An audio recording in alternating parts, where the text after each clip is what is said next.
আজকের ভিডিওতে আপনাদেরকে এমন একটা জায়গার সঙ্গে পরিচয় করিয়ে দিব যেখানে প্রতিদিন বিকেলে অনেক মানুষ ঘুরতে যায়। এটা একটা পিকনিক স্পট, বাট এই যে জলাশয়টা দেখছেন এটা 92 একর জায়গার উপরে অবস্থান করছে। এই 92 একর জায়গার উপরে একটা দরিয়া আছে। এই দরিয়ার নাম কি, কিভাবে যাবেন, এটা কোথায় অবস্থিত, সব কিছু আপনারা এই ভিডিওর মাধ্যমে A to Z জানতে পারবেন। এছাড়াও এখানকার প্রাকৃতিক পরিবেশ আপনাকে মুগ্ধ করতে বাধ্য। যারা আমার মতো বিভিন্ন জায়গায় ট্যুর করতে পছন্দ করেন তাদের জন্য রংপুরে চলে আসছে ইচ্ছেঘুরি।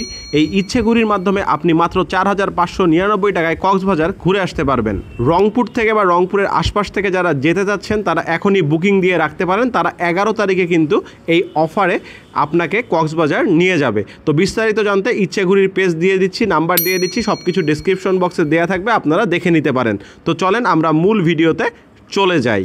আসসালামু আলাইকুম, কি অবস্থা গর্বিত জাতি? আশা করি সকলেই ভালো আছেন। ভিডিও শুরুতেই ভালোবাসা অবিরাম। এই মুহূর্তে আছি রংপুর পীরগঞ্জ নীলদরিয়ার সামনে।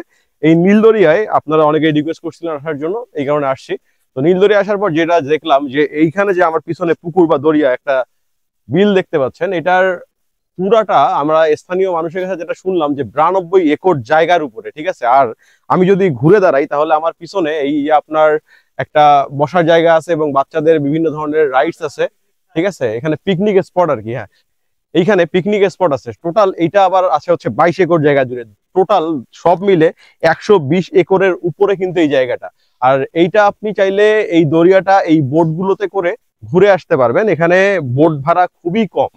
আমি সত্যিকার অর্থে অনেক জায়গায় গেছি, অনেক জায়গায় বোর্ডে রাইড করছি, সব জায়গায় অনুযায়ী এখানে আমার কাছে অনেক কম মনে হয়েছে। কারণ পার পার্সন মাত্র 50 টাকা করে। আবার চাচা আমার পাশে আছেন, এনারই বোর্ড, উনি আবার বললো যদি লোক বেশি হয় সেক্ষেত্রে ওনারা 30 টাকা করে আপনাদেরকে নিয়ে যাবে। কতক্ষণ ঘুরান?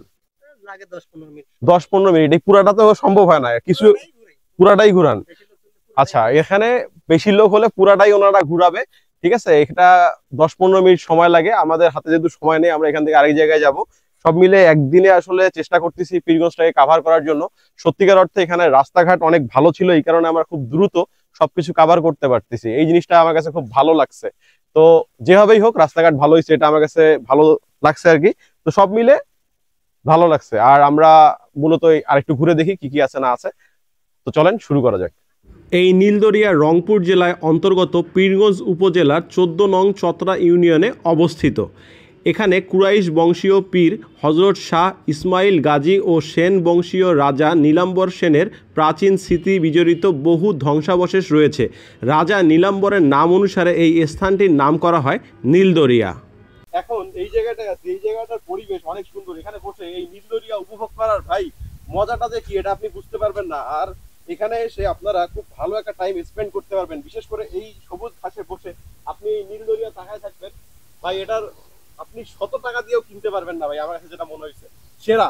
এই যে জলাশয়টা দেখছেন এটা 92 একর জায়গা জুড়ে, সেটা আমি আগেই বলছি।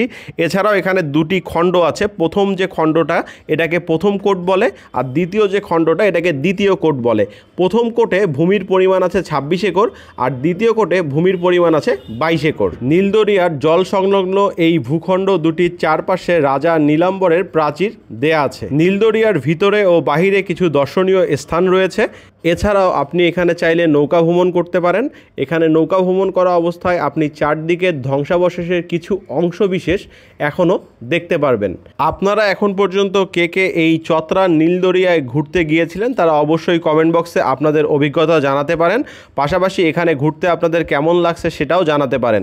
এছাড়াও এর পার্শ্ববর্তী আরও কোনো দর্শনীয় স্থান বা ভালো জায়গা থাকলে কমেন্ট বক্সে জানাতে পারেন। আমরা চেষ্টা করব নেক্সটে সেখানে গিয়ে একটা ভালো ভিডিও করে আসার।